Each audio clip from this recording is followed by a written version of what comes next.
Ladies and gentlemen, please take your seats. We are about to resume our conference because we absolutely have to finish by 4:30 to sort of give way to the performance, the live theater and dance performance. Thank you. Sì, allora adesso ci sarà l'intervento. Now we're going to have the speech of a neuroscientist, Professor Siva, and he hasn't dealt specifically with FC, but this is something extremely interesting and beneficial to us because it's going to tell us more about some technical remarks and conclusions about one of the key aspects of the crucial mechanisms of FC, that is, role of touch. And the speech is going to be delivered in English, so if you need headset for translation, please grab some.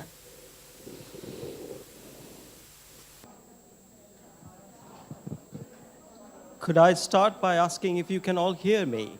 Can you hear me in the back through this microphone? That's perfect. Thank you very much.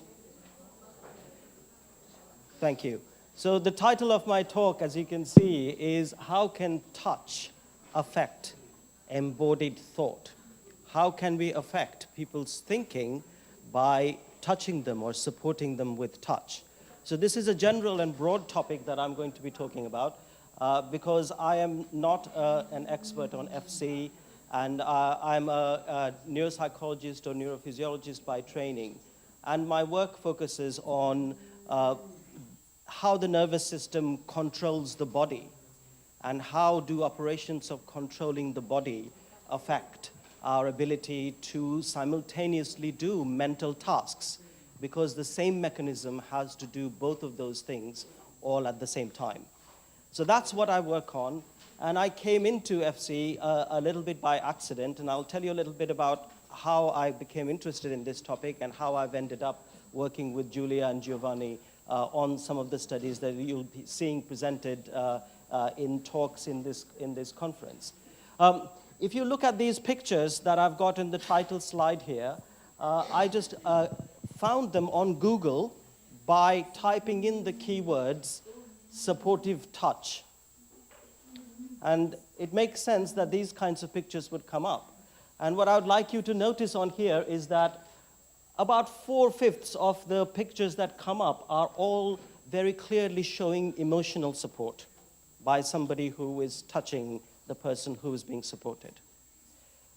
And some come up when you put out supportive touch. This is very obviously a type of physical support for somebody who is having trouble locomoting. Notice that if you do something like this on Google, you will not come across any pictures or any kinds of topics that say, how can this kind of supportive touch help people think?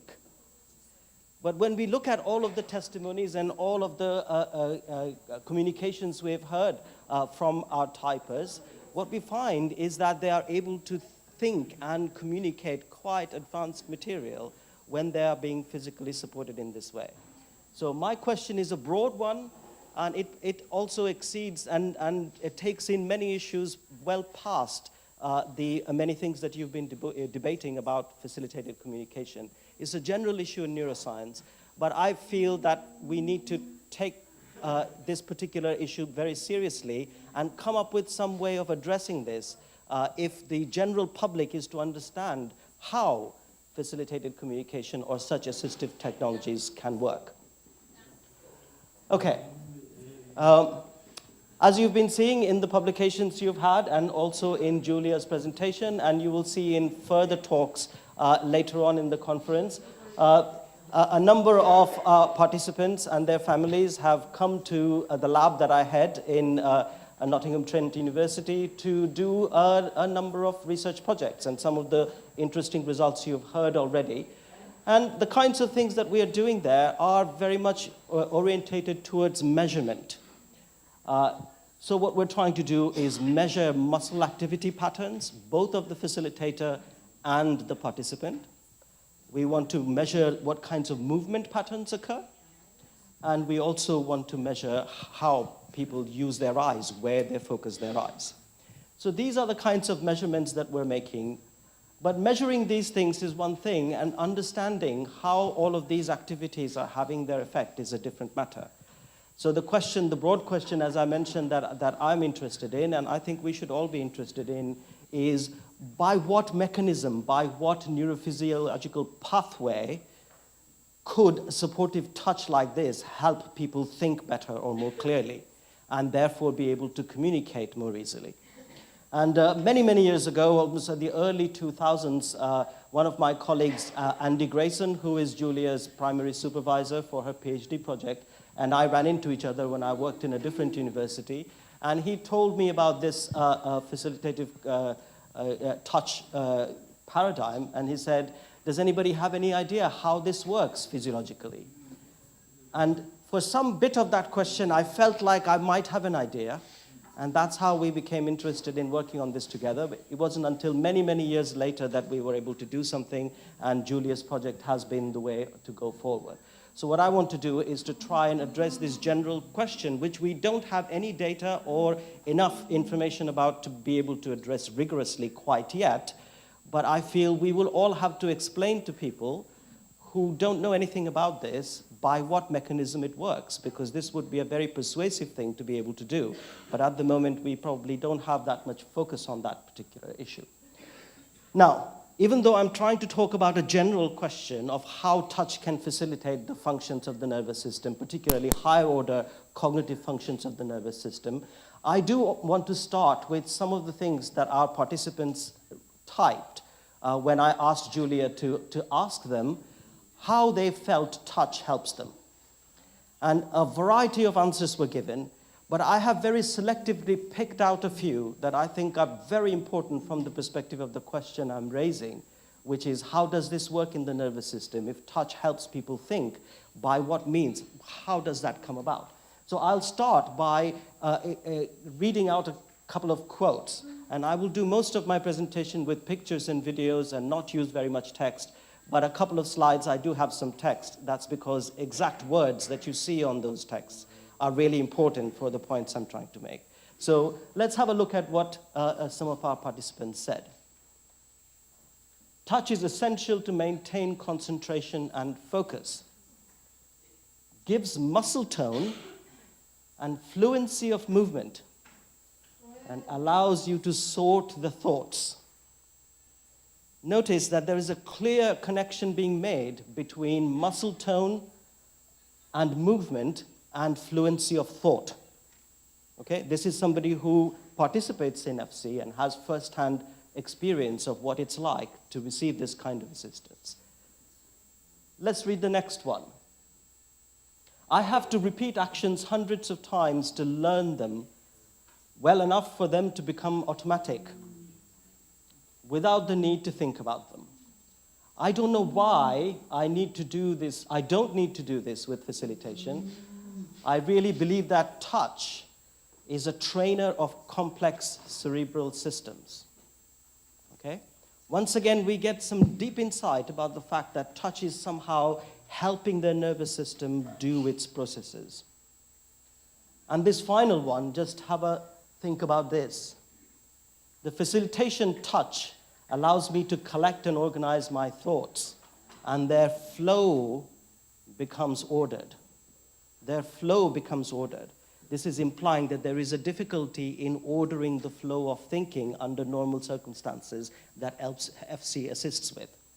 And this final beautiful line, my brain is like an infinite frenetic Sufi dance, and it stops gently with the friendly solid touch. Yeah? We could stop there. It's very difficult to top that. But that's what I'm talking about, is this insight that people are giving us about what it's like to receive this kind of assistance.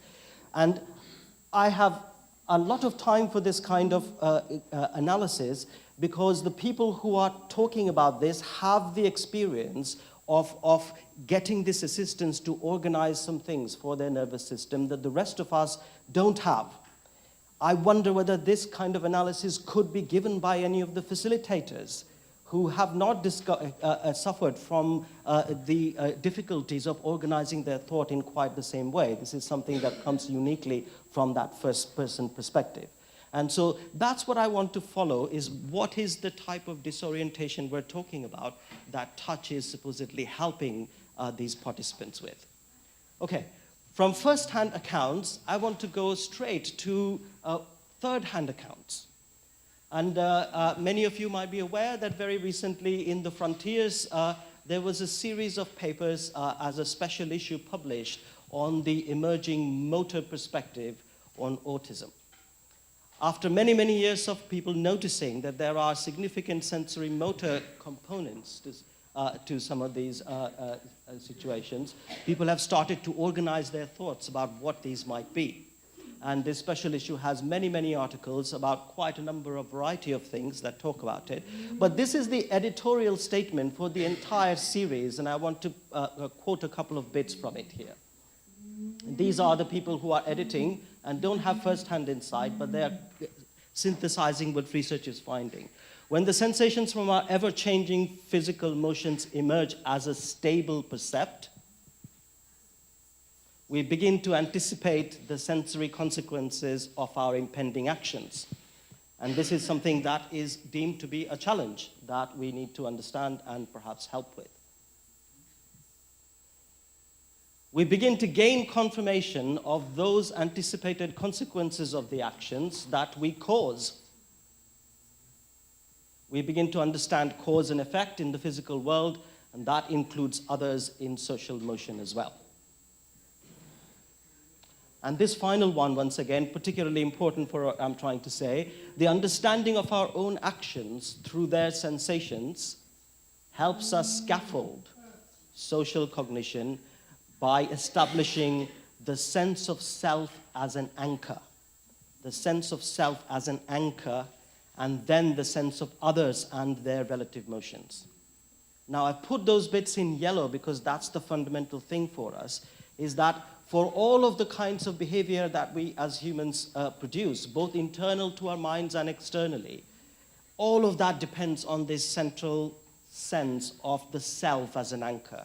And wherever that kind of self as an anchor is not present or is difficult to assemble, or it becomes incoherent, all of our experience and therefore our thinking and also our communication will be severely challenged. So that's the point I want to pick up. And what I want to do is to try and develop an intuitive understanding, perhaps, of what the challenges are of having this sense of self as an anchor. We all have it intuitively all the time. Most of us have no issues with it, in the sense that we see a coherent person walking around the world and all experience comes to us into this anchor for the self. This is a wonderful image here from an Egyptian animator who specializes in photography and animation from the first-person perspective.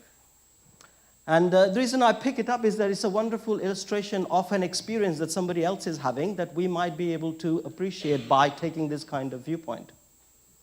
Now, how do we experience this kind of thing? We could summarize it by saying it's a beautiful, crisp morning on the water, and I'm there with my friends, and you can see what it'd be like if we were there. Vision gives us this picture that you're seeing. We can smell the fresh water and the air in the crisp morning. We can hear our friends talking. We can hear the water splashing. We can feel the cold touch of the oar, and we can feel ourselves exerting force on the oar. And all of those things need to be coherently available to us and not become disorientated for this beautiful experience to take place. And what I want to underscore is that from the point of view of the nervous system, this is an enormous achievement.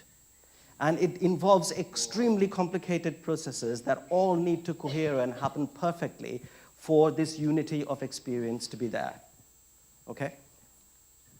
If we look at what's going on when we have a full event as an experience, we have a number of streams of perceptual information that are coming into us, all at the same time. We are doing a number of things in the world. We are generating motions as much as seeing motions from other people and other objects in the environment. And in the middle, we are thinking, we are remembering, we are making decisions, we're planning what to do next. And as we said before, the coherence of all this to give us a stable sense of being ourselves, which we saw in those quotes, is the combination of all of these things, what I would call here the physical self. This is the sense of being somebody in the world and that being stable through all the motions and changes that we go through. Now, if we didn't have this stable and coordinated and responsive self, then life would be very different type of experience. Okay? And how or what role touch can play in producing this coherent experience is the overall question that I'm interested in. So let's have a quick look at what it might take from the point of view of the nervous system to produce and maintain this physical self that for some of us can be a challenge. Okay? First of all is we have to be balanced. We have to maintain balance. And many of us go through life without really having to worry about our balance. We may have done when we were very young, and we probably will do when we're quite old. But in the middle, we take for granted that the body can be balanced. But this is an enormously difficult task that's constantly demanding of activity from our nervous system. Then there is what you might call spatiotemporal orientation. In other words, not being confused about where we are and how we are moving. This is also a tremendous challenge because it takes a lot of computation for the nervous system to be able to constantly not become confused about what's going on.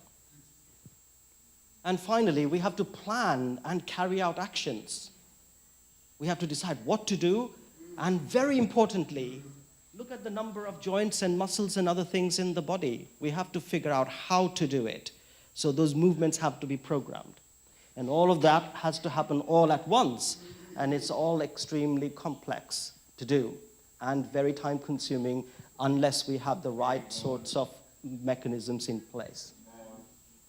Okay, let's have a little bit of a look at each of them individually to get a sense of what kind of achievement it is to be coherent along all of these dimensions. Let's think about spatiotemporal orientation, the fact that we know where we are and what time it is and what's happening next and so forth.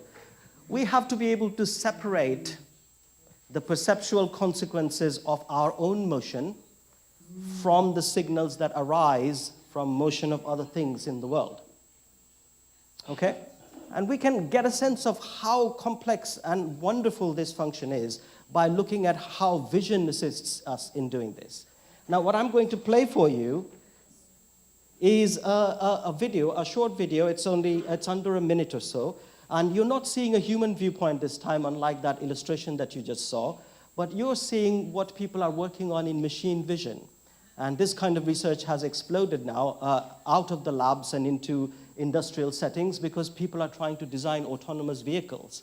And so what you're going to be seeing with color is how the system is trying to understand what motion is going on in the world, which motion is in the world, and which motion is being produced by the vehicle.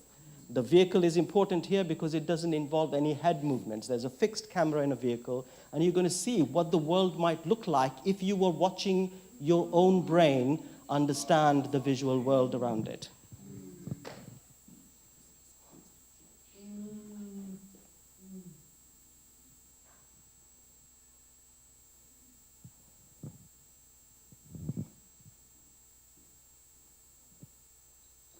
You see color coding of the brain trying to understand and tag motion in the environment. Pretty soon you'll see self-motion as well.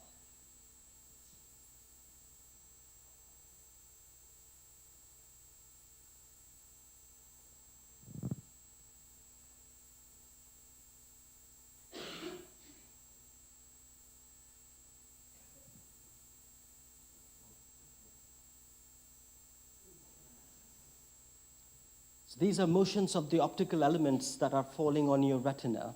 And you have to cancel out this motion to understand what the world is like as you're driving through it, because all that movement is because of self-motion.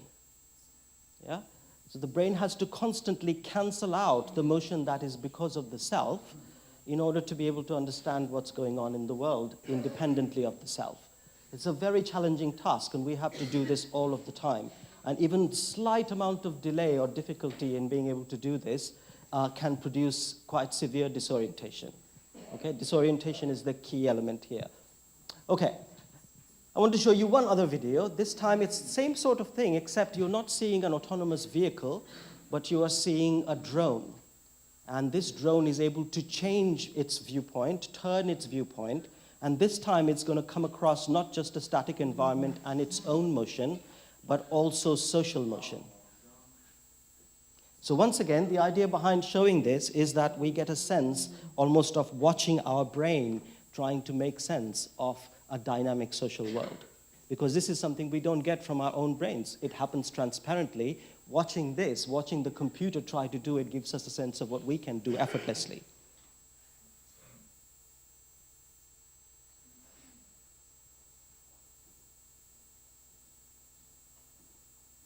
Once again, the colors are trying to code for different kinds of movement that are going on.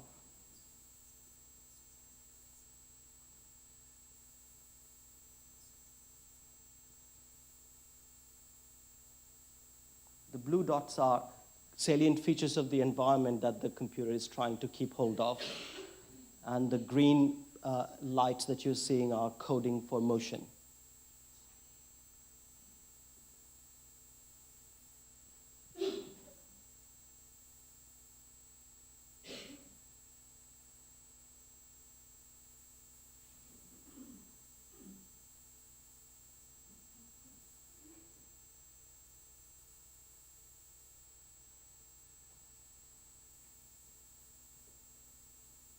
The red speckles that you see are all fast self-motion that has to be cancelled out from the optic array to understand what's happening.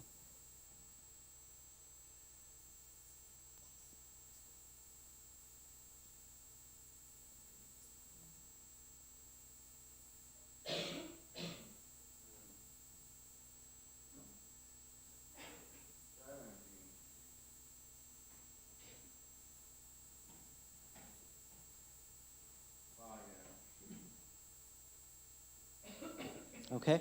Now, watching these, if it makes you a little bit dizzy or disorientated, imagine if your experience was a little bit like this, where there was always a little bit of delay, or things were not quite coming together, or the timings, relative timings were not quite right. Imagine what it would be like to be thrown into a fast-moving social situation. So it's a very complex situation. Now, we've talked about this from a vision perspective. Then let's have a quick look at what people think touch contributes to keeping us orientated when we move through the world. This is one of the world's leading experts on visual as well as other kinds of perceptual motion, and he gives some suggestion about what touch contributes. There are cells in your skin that pick up specifically motion, that is, when you're moving something over the surface of your skin. And we think that it's these receptors that are particularly sensitive when you're moving and brushing against objects in the environment, either sliding down the banisters or going through the forest, or even swimming. When you're swimming along, then your motion of the whole body is very stimulated by tactile flow, because here the motion of the water on your body is stimulating these exact receptors that I'm talking about. Tactile information might be more important than we realize when we're doing things that require good balance and good knowledge of our position in the world.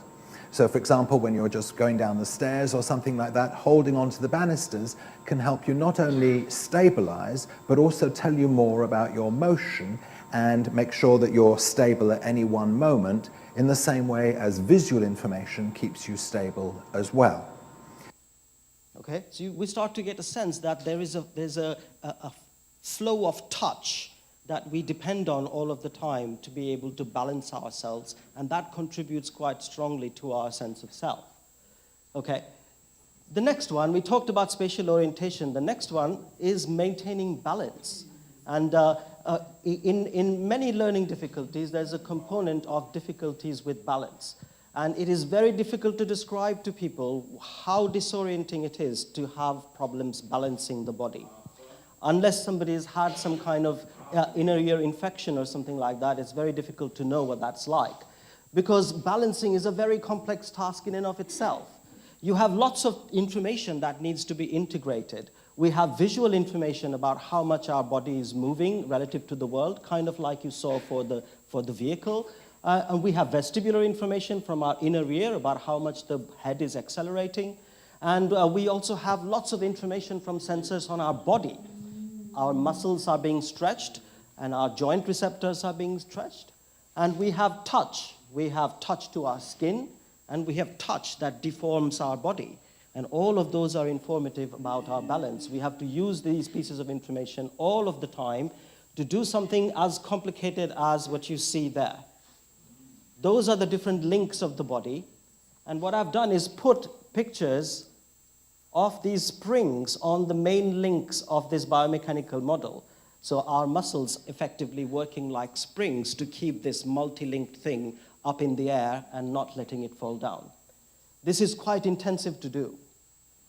Okay? We have to assemble large-scale synergies of all these muscles all the time, and we have to always detect the level of stability we've got, and we have to always constantly make adjustments. If we leave this for too long, more than about a second or so, most people standing upright will start to have difficulties with keeping themselves upright.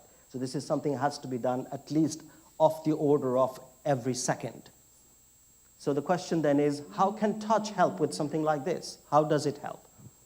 Now, this is the only bit of research of mine that I'm going to talk about, because Julia and Giovanni are going to talk about more recent stuff that they've been doing in the lab. This is one of my earliest studies that I did as a postgraduate student, and this was the link originally between Andy and myself becoming interested in how touch can help people think. We were trying to understand how touch can help us balance. This was not about thinking. And the two conditions you're seeing there are exactly similar in terms of how the person is standing, but you can see that there's a piece of foam here that can be slid on these rails. And in one condition, the foam lightly touches your finger, and in the other condition, it doesn't. Your finger is just in the air. And what we're doing here is measuring the balance of this person. How much does their body sway is what we're trying to measure. So if we look at body sway, and if we measure that when people can't touch anything and they can't see anything, so they're just doing it by feel from their body, then let's say that's the amount of sway that you get of the body. The more the body sways, the less stable it is, the more motion you have to cancel out from your vision to be able to be orientated. As soon as we introduce visual information, you can immediately use it to stabilize your body, because your body, say, drops to roughly half of what it is when you don't have vision. Now, the third condition is the one of interest to us, because when you give people the chance of lightly touching that foam, remember, you can't put your body weight on it. You can just lightly touch it, but you let them not see anything. The level of stability of your body becomes exactly the same. So lightly touching or lightly being touched by somebody gives us tremendous amount of rich information about our balance. And this is something we might not realize normally. Okay? This is light touch. You can't put your body weight on that foam. It's just going to slide off. But other people have done experiments where they have looked at light touch and weight-bearing touch. If you could lean on something, or you could just even lightly touch it. This is a classic study by Jaka and Lackner. And what you're seeing here is some force sensors that this person can touch. And they can be allowed to lightly touch it, or they can be allowed to put their weight on it, reasonable amount of weight on it. And the question is, what effects that touch have on the sway of their body when they're standing in this kind of posture? Okay, as we have seen already, light touch is just as effective as forceful touch. in stabilizing the body. Okay? When you allow people to put their weight on that sensor there so that they are actually balancing themselves with their hand, then the body and the force that they put through the finger go in tandem. So every time you push against that thing, your body sways this way. So it's very nicely correlated. When we use light touch in this kind of setting, there are long time delays between pushing that object and your body moving. And if we analyze this, what we find is that it helps us anticipate our postural motions as they're going to be required. That touch is so powerful, even when you don't lean on it. Okay? So touch has a very strong effect on on helping us balance ourselves. And as we've already pointed out, balancing is a very difficult task, and when there are challenges in it, then it can be very, very problematic. In fact, balancing, whether we're walking or whether we're standing, is so demanding, even in the general population, even in healthy young adults, that there is a whole field that looks at what happens to our thinking, our memory, our problem solving, various other mental tasks when we have challenges to our physical self in the form of balance and walking challenges. Okay? And people have done dual tasks. What if I have to do something complicated while I'm walking? What if I have to do something complex while I'm standing in a precarious posture? On the one side, you have all of these things that we do that we call mental tasks. And the other side, we have things like balancing the body. And we have walking. And what we have found over many years of research now is that there are strong interactions between them. And they become much stronger when we are talking about any kind of patient population or when we're talking about older people who are otherwise quite healthy in particular. But these effects are also present, but small, in healthy young people as well. As soon as you produce load on the cognitive side, you start to see effects on balance and gait in terms of stability and speed. Okay? And as soon as you put challenges on this side here, you will start to have effects, negative effects on accuracy and on reaction time. Okay? So there are strong interactions. So the system is built to try and manage all of these things all at the same time. So you can imagine if this kind of work starts to take too much time or proves very difficult to do, then all of this will suffer. So the point is that if there is anything that can be done by an assistive technology that reduces the load of doing these things, then there is considerable potential for helping people to think. And if they can think more clearly, then they might be able to communicate more easily as well. Overall load of maintaining all these things at the same time goes down significantly. Okay? And before I leave this topic, I have to also say that we're talking about balance, people standing upright and touching or not touching. That's the simplest case in our everyday life. The harder case is what we would call dynamic balance. We are constantly in motion and still managing to stay upright. This squash player here has to compute and perform the task of reaching the ball with the racket in time. And while he's doing that, he also needs to make sure that his center of gravity is over his base of support so he doesn't fall over. And we are doing this kind of stuff all of the time, and it's extremely demanding. So think about the shot he is trying to play to make sure that his opponent doesn't get to it. That is extra on top of just getting there and being able to hit the ball and not fall over. That's the challenge that's facing us all of the time. So anything that helps us with the balance part of it will help us to do the more advanced stuff that we do in mental tasks. That's the main point. And finally, I want to talk about planning and executing movements. How do we do it? Like I said, is an important problem. How do you get the nervous system and this complicated multi-linked body to produce the behaviors that we want it to produce?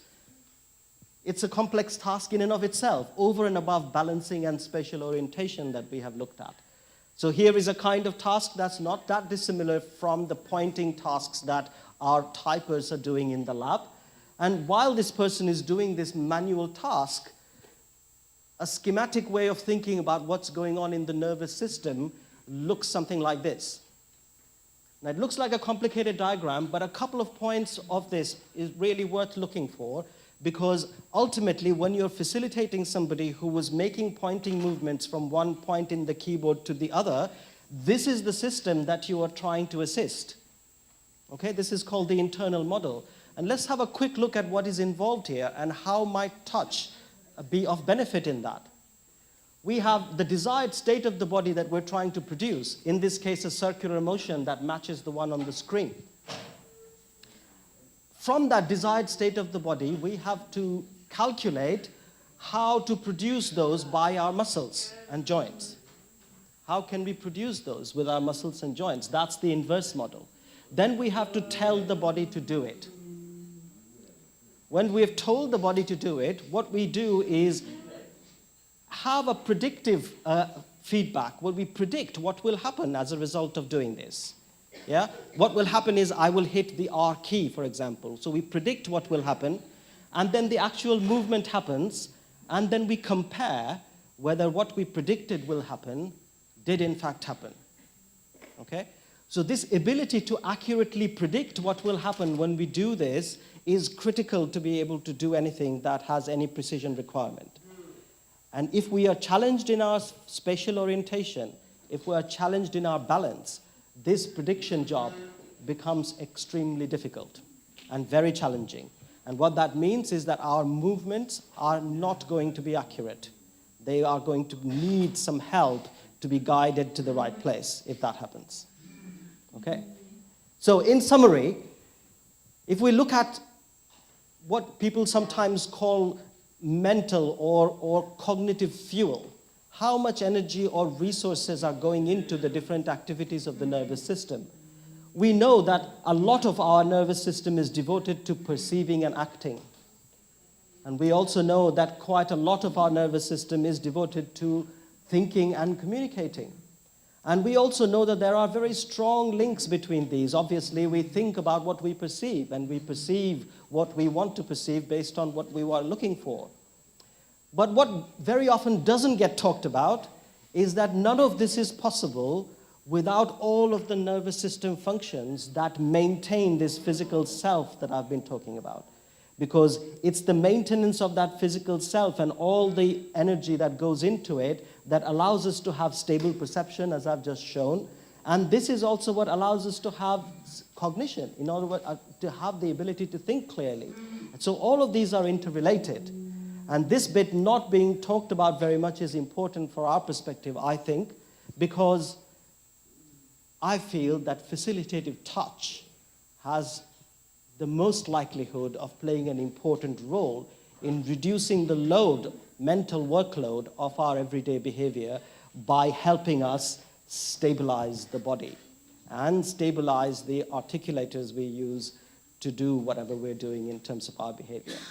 So this is the important bit, and I think some work on this would be very, very helpful from the perspective of understanding how facilitative communication might work as a mechanism in the nervous system. So I'll just finish up with a couple of points, again, going back to what we read about the emerging motor perspective. This is specifically about autism. And what they're saying now, after years of neglecting movement, is that movement, often conceived as separated and disconnected from cognition, can be our best ally to transform autism research, diagnosis, treatment, and support.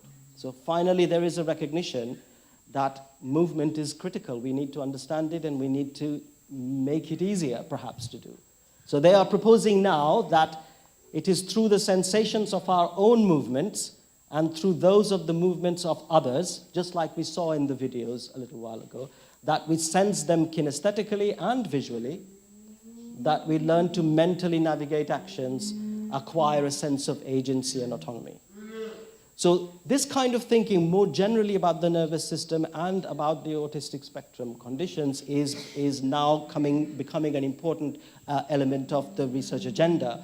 And this might be a good opportunity for us to try and understand how this links in with what happens in practice in an assistive system like facilitated communication. Okay? So, just to finish off, the kinds of work that we're doing right now is in the starting phases. What I've just talked about is the kind of direction that we would eventually like to be able to go. And from Julia as well as Giovanni, you're going to see some studies that we've been doing that are the bottom rung, if you will, of the things that can be done. We've done some studies on the general population, and these are controlled tasks like you would do in an experiment. And we're asking, can a supporting touch affect cognitive performance for healthy young individual who normally has no trouble doing these things? Can it make it even better? We're also asking in that context, does the facilitator who's providing the supportive touch need to observe what's happening in order to be able to produce that effect?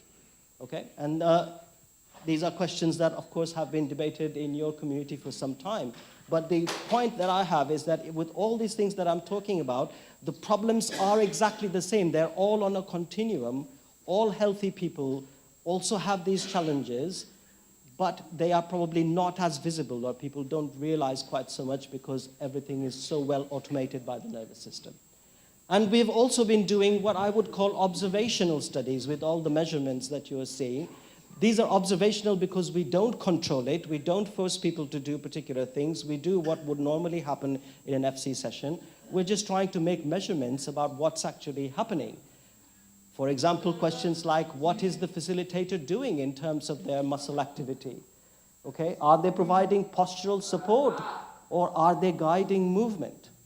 Okay, or are they supplying some resistance against movement that makes things clearer for the participant in terms of where they need to move their arm?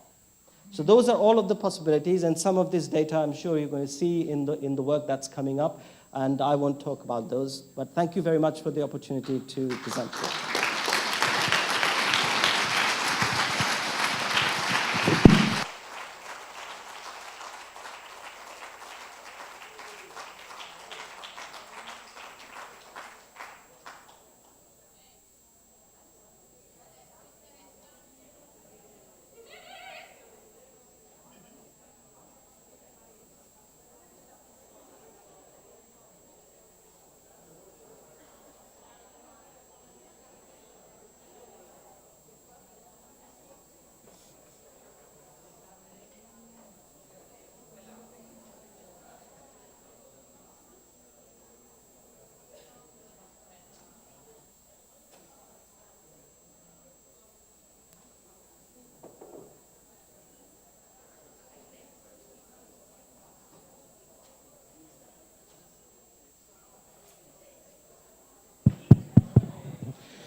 Adesso presenteremo lo studio che abbiamo fatto sul tocco.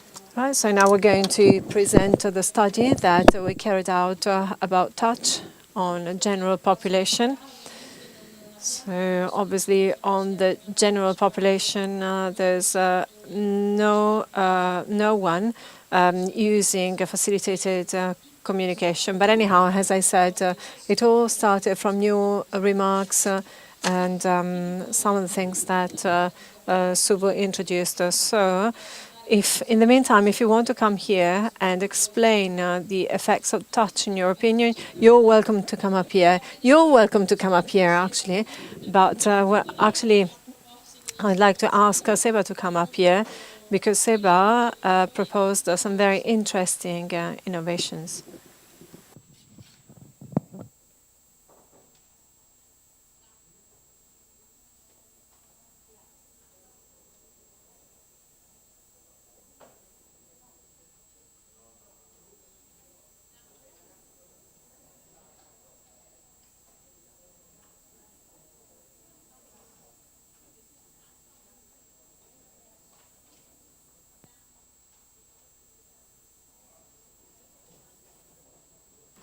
Insomma, invito libero chi ha voglia di venire a dire.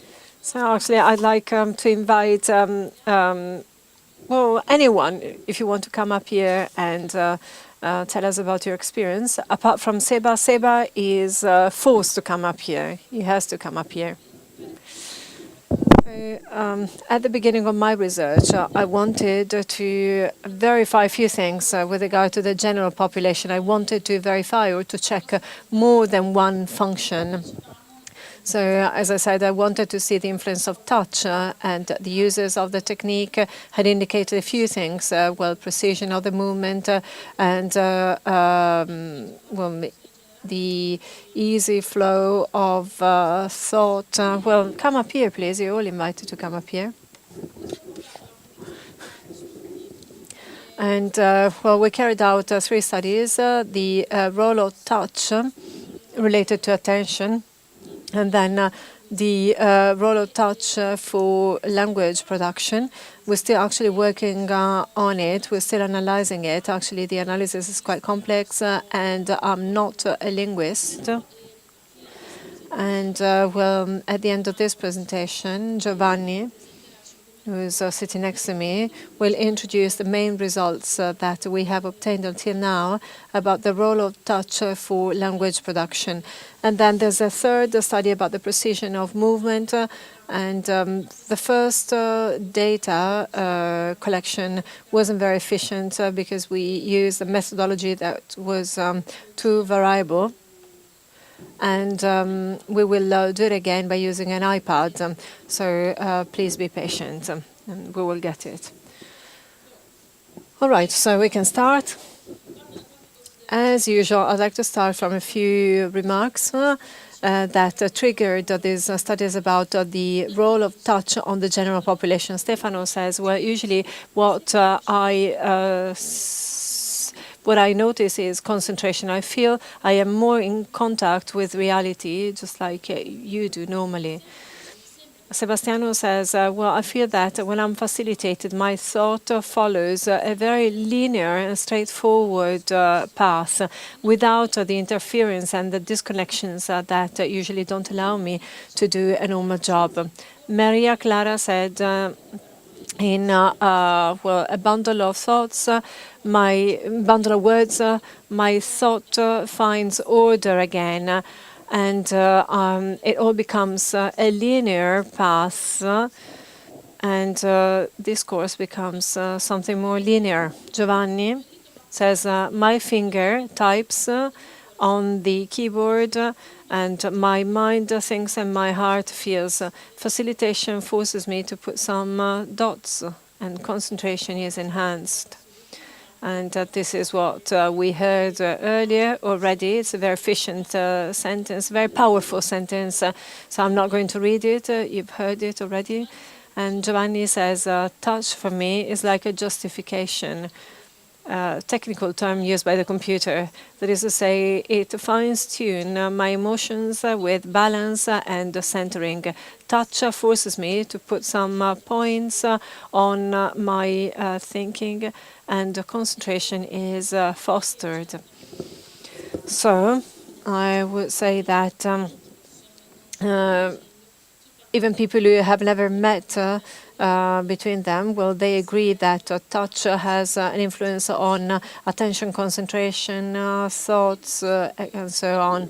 The aim of the study was, well, first of all, to study if touch has a facilitating effect within a task based on the recognition of words versus non-words.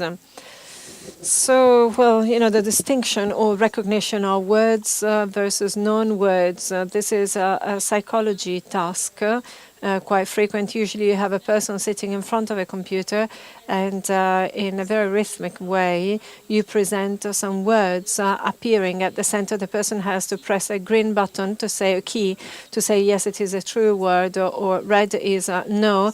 It's just a set of letters that may look like a word, but it's not a real word. So why have we decided to use this task? Well, we talked a lot about ND. It's very difficult to measure attention. So we decided to use a word recognition task versus non-word recognition task, because we thought that it would be very important to analyze attention, but also language understanding, and also visual perception. And, well, you know, cognitive functions is quite difficult to measure just one. And the second aim of the study is to understand if touch facilitates language understanding of action verbs or verbs of action. So, with regard to the experimental conditions, we asked the participants to indicate by pressing the red key or the green key quickly if the stimulus was a word or a non-word. So they did this task for 6 minutes in total. And, well, 3 different groups, 2. Well, they came to the lab with a friend, their sister, brother, or partner who would act as a facilitator, that is to say, a person that would keep the hand on the shoulder. So the experimental condition was touching, and the facilitator would look at the screen. Another experimental condition was a touch, plus the facilitator doesn't look at the screen. For some people, well, we put a bandage on the eyes. For some other people, were wearing makeup, they didn't want any bandage. We asked them to stare at the other side, towards the other side of the room. And a third experimental condition without touch, but the person would sit next without any human touch. Physical touch. So we compared the performance and the two things we measured were accuracy of the response, that is to say how many times they got the right response and how many times they got the wrong one, and the reaction time. So reaction time was how long it takes you to do that task, and usually that's what we do. Usually we analyze the response time for the correct answers. So as we said, participants were friends, brothers, roommates, people that knew each other already and they felt at ease with each other. So we had 25 pairs, 50 participants total, and in turn they both took the test. So they swapped task, facilitator and communicator. The stimuli that we presented on the computer, we had 2 maxi categories, that is to say 162 non-words and 162 words. The words were divided into 2. Half were verbs of action, so actions that people can do, like dancing, clapping hands, etc., all finishing in ing in English, and the other half were non-action verbs, so like flowering, flying, etc. Is it all clear? I see you're tired. You must be tired after lunch.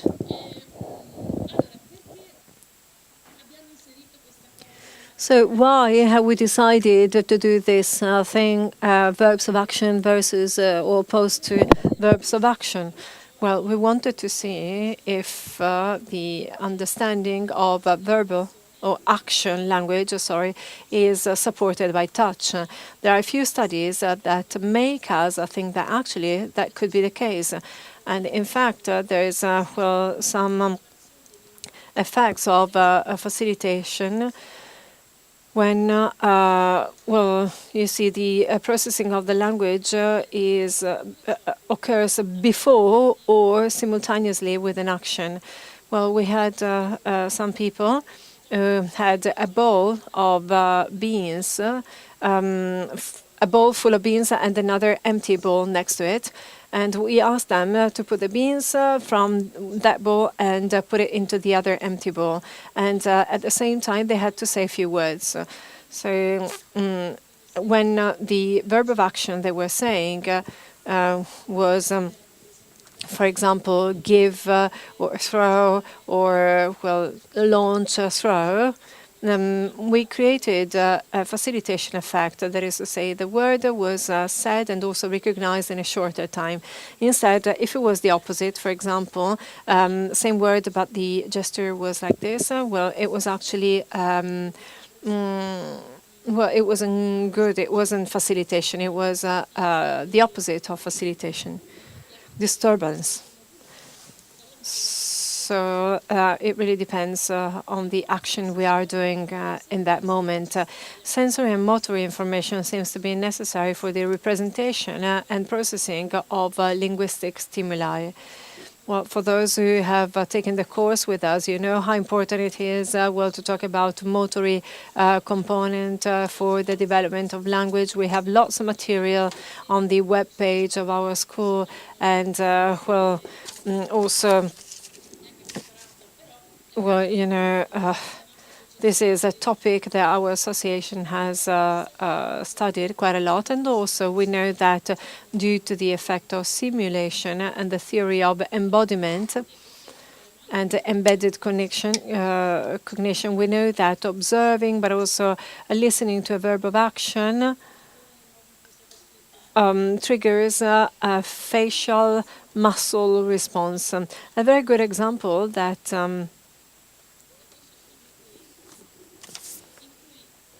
Suvo gave me, is this one. On the left, you see the activation on the brain of a person who's doing movement in blue with the foot, red with the fingers, and green with the tongue. So the action is done. And this is when the action is not done, it's just said, verbally said. I hope I'm not wrong. I hope I'm not confused. Anyhow, these simulation phenomena, and so I'm observing an action, I'm thinking about an action, I'm saying the verb for that action, and this all these steps are sort of modulated by the body. The question is, can touch act as a facilitator or facilitation when developing language referring to actions? Shall I stop? Shall we read? Is there anything to read? Yes, you can stop.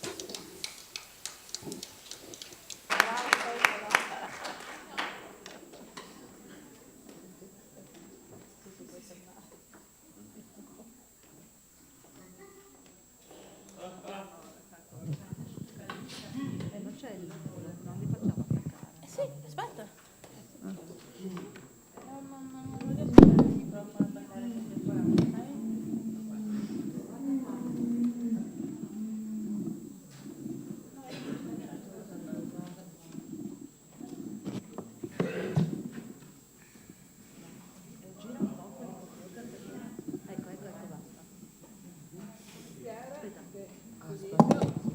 Scrive: un problema del riconoscimento del proprio corpo resta insoluto. Well, a problem related to the recognition of our own body is that, if we don't feel the touch that gives us balance and that allows us to control our movements. So this is the problem related to the body, if we don't feel the touch.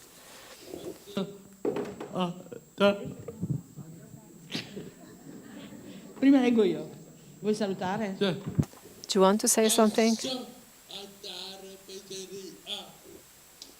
Can I go to a pizzeria? Well, yes, this evening. Wait, you have to be patient and wait. Edo scrive: la facilità. Edo writes, facilitation for me is what allows me to focus my attention on movements and forget the other elements. Also, the search for content is a sort of movement. I'm looking for a word and I find it there where it is. My attention is weak, my mind is always running, it never stops. Only when I'm writing what I like, I find a break.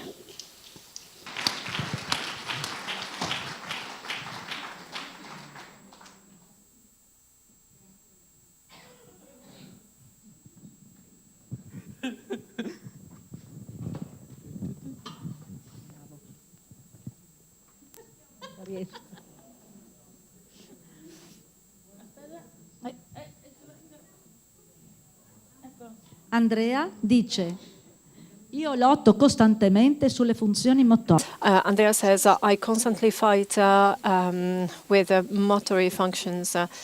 Touch is very useful for me, and it becomes my brain container. It really sets my brain when it comes to interacting with the rest of my body.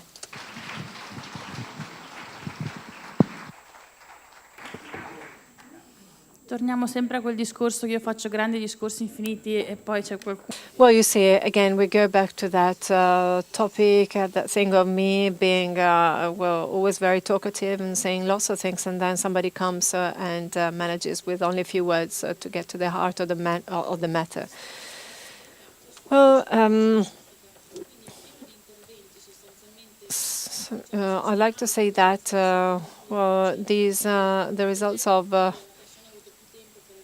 some researches have been published in Gorizia, and so there's interest right now, not just from the sociological point of view, but there's a growing scientific interest, I must say. All right, so I go back to my speech. We saw three things mainly, three conditions. So I touch and I look, I touch, don't look, and I don't touch. Plus verbs of action and not action. Verbs of non-action, no action. So between the conditions of I touch and look, I touch and don't look, there's no difference.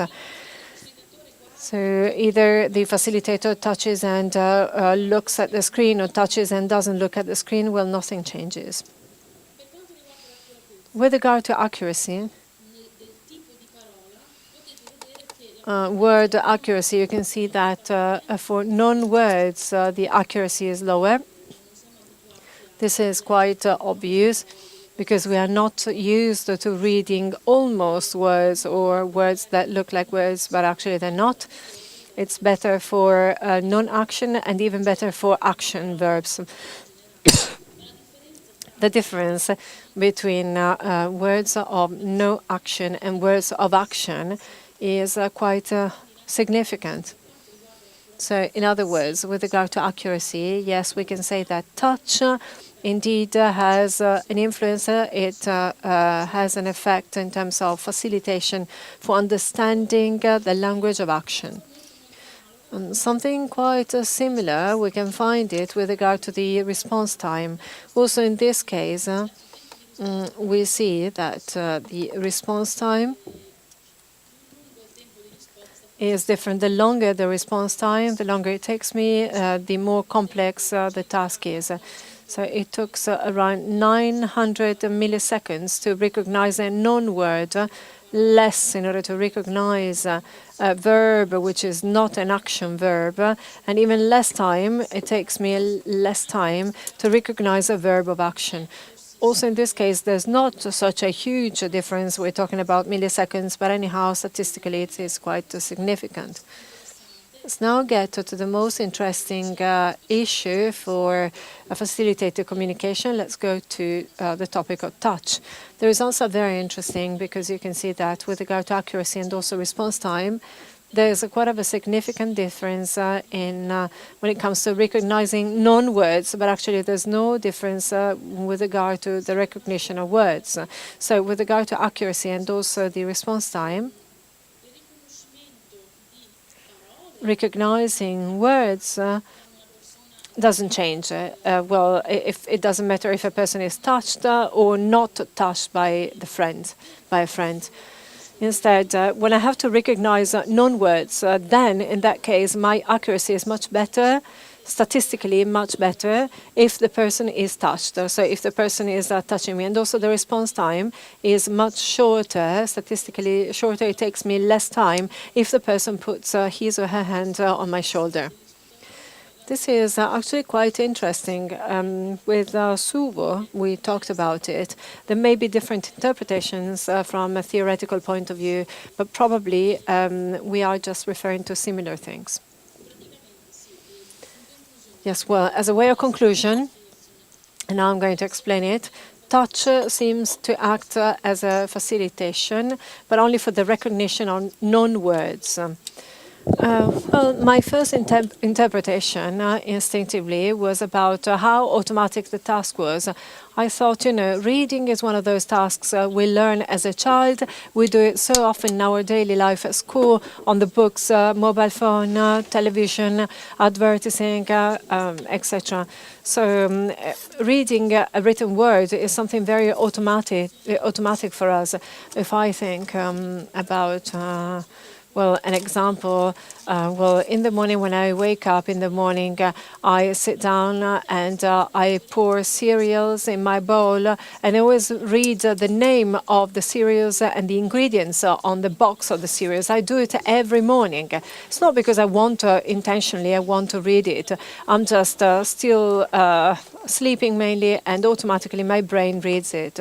So this is just to say that probably touch doesn't manage to play a meaningful role on the general population with regard to such an automatic task. Instead, if I have to read non-words, and this is something very unusual, something weird that we don't do and somebody has never done it, well, in that case, I can't use automatic processes. So in that case, I have to think about it. I have to actively think. I have to actively read the word and understand what I'm looking at. So in that case, touch really helps me a lot, as Suvo said, because probably it reduces my perception motory tasks, and therefore I will have more space for cognitive functions. The other explanation that is quite in line with what I've just told you is about empirical exploration. So Professor Suva explained to me that there are some studies where you ask a person to find an object out of a multitude of objects on a screen. When the object is there and I'm quick finding it, well, I'm quick because I know that I'm looking for something round or something with a certain color. So I identify the object that I'm looking for. But if you are asked to look for an object that is not there, I can't use the strategy, and you will have to check every option. So probably also in this case, you have to do a similar process. If you have a non-word before you, you have to think about many options in your brain, words that are similar to that. And then at the end of the list, and you see that there's no word like that, well, you will recognize it as a non-word.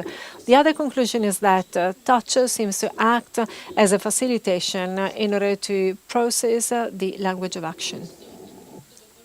So this is all. This is all really with regard to the study. Now I'm going to leave the floor to Giovanni, and Giovanni will make a summary of the preliminary results of a similar study in the same lab, same participants, same idea. That is to say, we wanted to compare some results related to linguistic production.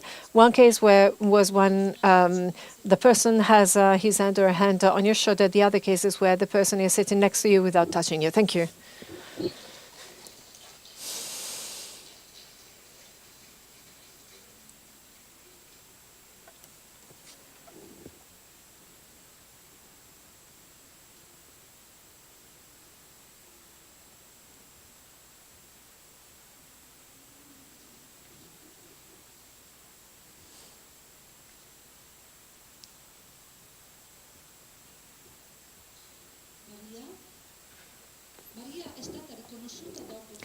Maria was recognized after touch got into my life. So touch gave some logic to my very confused brain.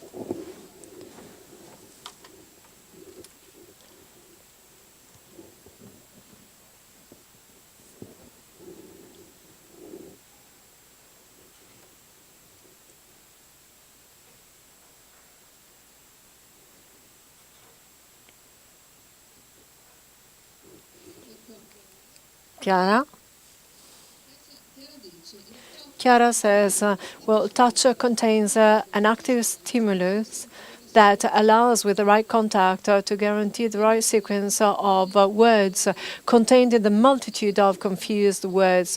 I say right contact because without empathic participation, touch without empathy is not efficient.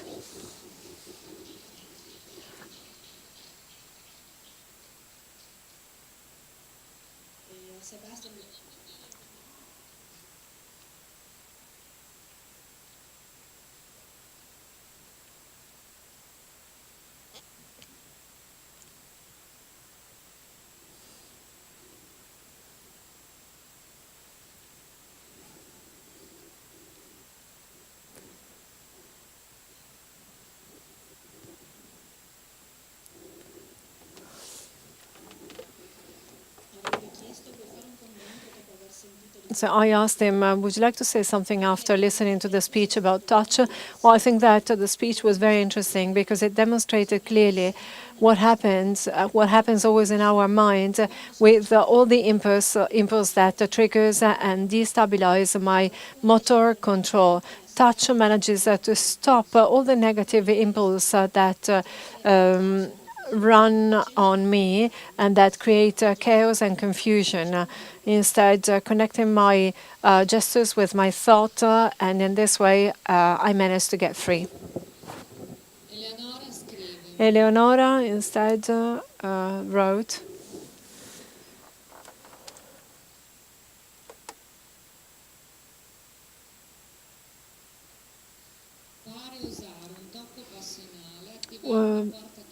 daring a passionate touch, activating a closed door for which I don't have a key, and then thoughts come and touch puts things in order.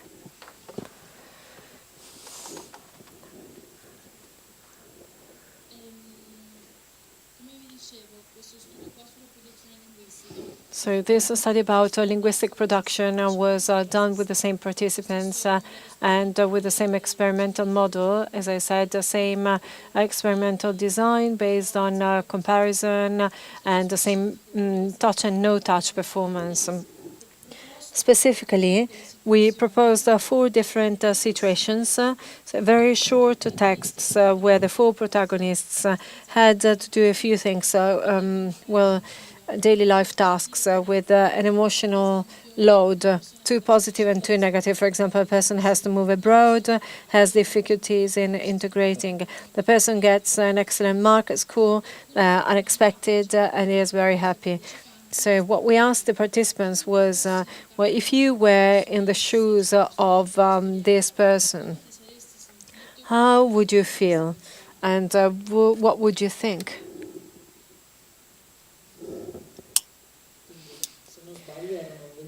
So if I'm not wrong, we had 25 participants. No, 50, all right? 50, okay, good. 50, and each one of them wrote under 2 different conditions, negative with touch and positive without touch, with different modalities. And then we joined all the texts written under the same circumstances. So all the texts written without touch and talking about a negative situation and so on was touch, negative situation, without touch, positive situation, etc.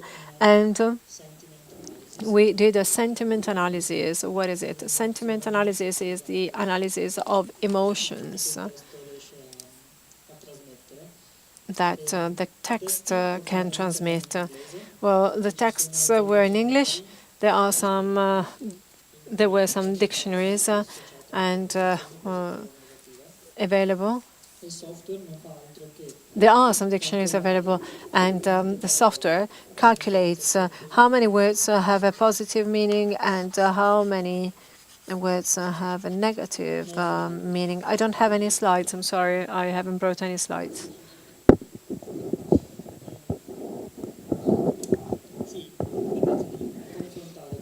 So you can compare how many words have negative and how many have a positive connotation or meaning. And then at the end it gives you a score showing the difference between negative and positive words. So this analysis is quite in line with our tests where, we also did tests focusing on positivity and negativity. The results shown by the analysis, by the study, show that in those situations where we do have touch and negative, we tend to be less pessimistic compared to negative situations without touch.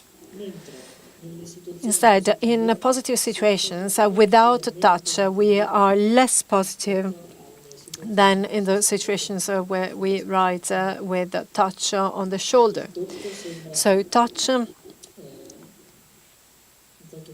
seems, in a way, to act as a resonance chamber for positive feelings, and touch seems to to reduce the negativity and to make the negative condition less dramatic. This is the result until now.